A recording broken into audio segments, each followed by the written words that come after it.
Palpatine operated beyond the structures he pretended to represent. The Sith Code was a historical artifact to him, useful as branding but irrelevant to his actual methodology.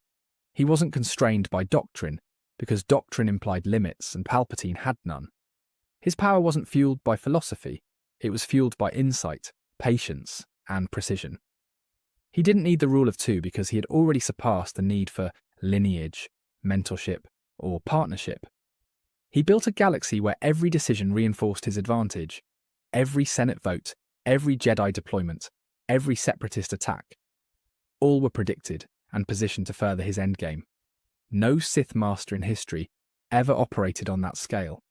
They sought domination through destruction. Palpatine sought domination through participation, weaving himself so deeply into the Republic that removing him would collapse the very system meant to stop him.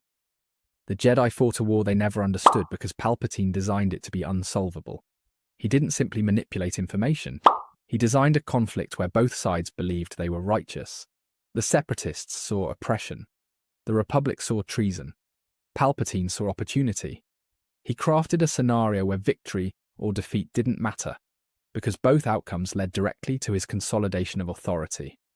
He weaponized perception more effectively than any Force technique. While other Sith chased raw power, Palpatine mastered context.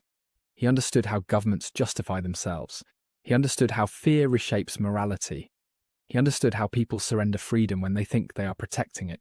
His genius was not in lightning or combat. It was in understanding human behavior at scale. His public persona functioned as a cloak stronger than any Sith illusion. He presented himself as humble, patient, and pragmatic, the antithesis of a tyrant. That dissonance forced the galaxy to reinterpret every warning as hysteria and every suspicion as disrespect. Palpatine didn't just hide his darkness. He constructed a personality that required people to deny the possibility of darkness entirely. He didn't need Sith ideology to corrupt the Jedi, he only needed their certainty. The Jedi Order was built on the belief that their understanding of the Force was complete. Palpatine exploited that rigidity by presenting challenges that required the Jedi to violate their own principles. Every deployment, every secret meeting, every political endorsement chipped away at their identity. By the time Order 66 arrived, they had already abandoned the beliefs that once defined them. He understood that the strongest form of control is voluntary. Palpatine didn't force the Jedi into the battlefield. He made them believe they had to enter it. He didn't force the Senate to grant him emergency powers. He made them believe they had no choice. He didn't force Anakin to turn. He made him believe that betrayal was duty. His victories were elegant because they were disguised as the decisions of others. His ability to navigate the Force was more sophisticated than any Sith before him. He didn't simply tap into anger or hatred. He manipulated fate the same way he manipulated politics. Palpatine understood that the Force reacts to belief, intention, and expectation. By shaping the galaxy's belief, he reshaped the Force itself. Light and dark became less about morality and more about momentum, and he controlled both forms of momentum effortlessly. He survived by understanding the Jedi better than they understood themselves. He knew their attachment to procedure. He knew their fear of instability. He knew their dependence on prophecy. Each of these weaknesses became a lever, and Palpatine pulled them with precision. He didn't defeat the Jedi through strength. He defeated them through comprehension, using their own logic to dismantle their foundations. His puppeteering of both sides of the war made every victory meaningless. When the Republic won, Palpatine gained political capital. When the Separatists won, Palpatine gained justification for more authority. The galaxy saw a conflict. Palpatine saw a cycle, one he could accelerate or slow at will, ensuring no faction could ever achieve balance without him. The Sith identity served as a convenient narrative for his enemies, but not a framework for his strategy. He embraced the aesthetic to intimidate, not to define. The hood, the voice, the theatrical menace. These were tools to create myth, not expressions of belief. Palpatine didn't aspire to ancient Sith ideals. He used them as a disguise for something far more modern. Political authoritarianism fueled by metaphysical insight. He orchestrated a war where both victory and defeat were illusions.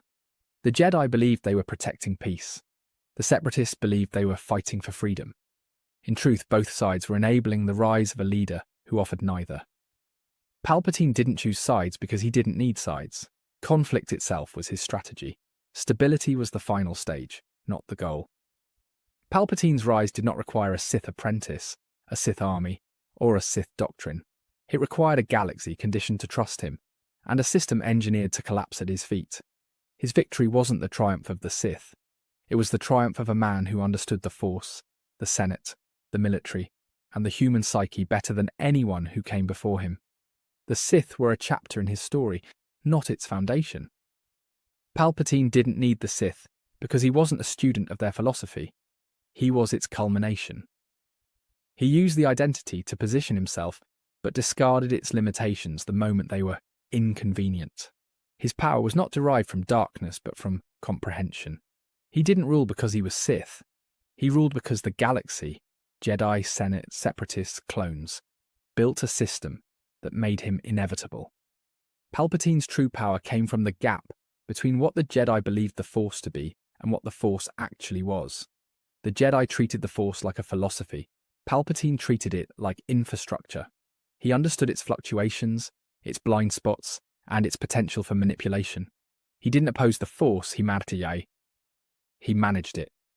Where the Jedi applied doctrine, he applied strategy. He transformed foresight into governance.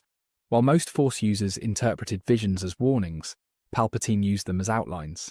He didn't wait for the future to arrive. He shaped the decisions that created it. His perception of events wasn't passive, it was interactive. He read fear in the Senate and converted it into legislation.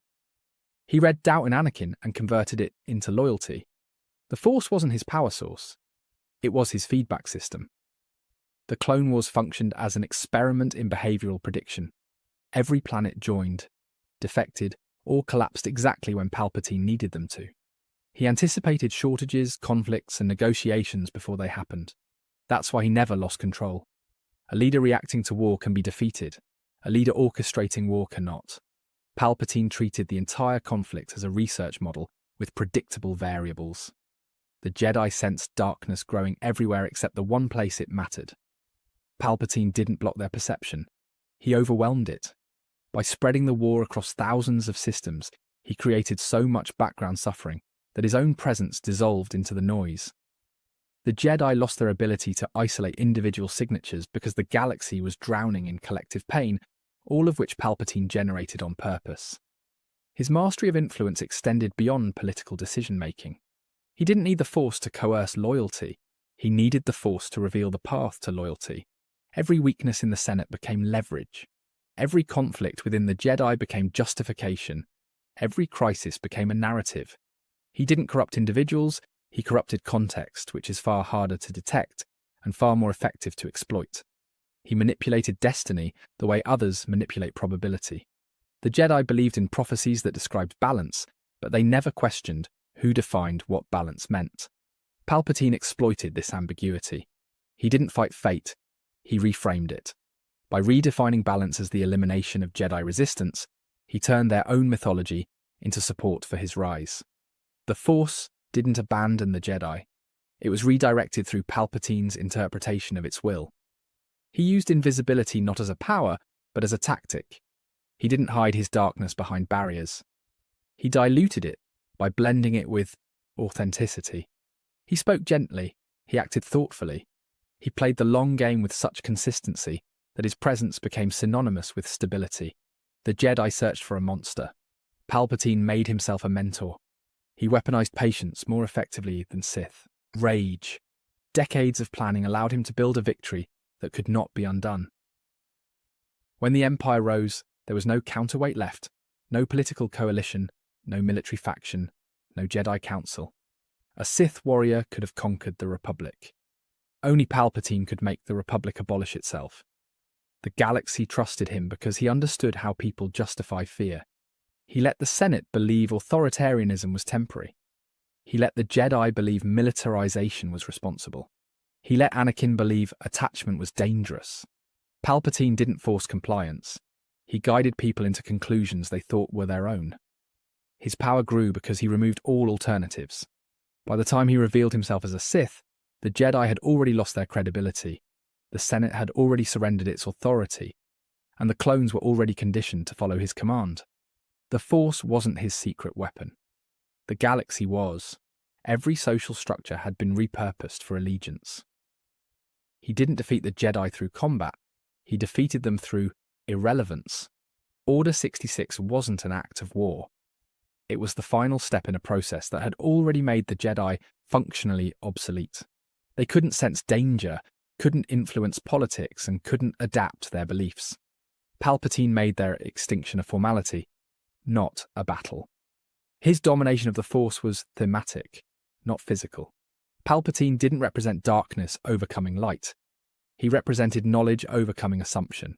He proved that power isn't about sides, it's about understanding how systems, spiritual, political, military, interact. He didn't choose to be Sith, he chose to be effective. Palpatine's victory was so total because it wasn't ideological. Other Sith wanted revenge. Palpatine wanted infrastructure. Other Sith sought domination of the Jedi. Palpatine sought domination of context. His rule didn't rely on tradition, mysticism, or legacy. It relied on a level of insight that allowed him to control both the Force and the galaxy with the same precision. In the end, Palpatine didn't need the Sith because the Sith were too small for him. Their history offered tools, but he built a system. Their philosophy offered power, but he built an empire. The Sith sought to defeat the Jedi. Palpatine sought to redefine the galaxy. And by the time anyone realized it, he wasn't winning a war. He was the war itself. Thank you for watching. Be sure to like, subscribe, and hit that share button. My main channel is Critical Analysis Hub, where I post Star Wars content about the movies. My secondary channel is Critical Analysis Hub Plus, where I focus on the shows of Star Wars. And my third channel is Critical Analysis Hub XP, where I post comic books. Be sure to take a moment and check them out. Thanks, and may the Force be with you.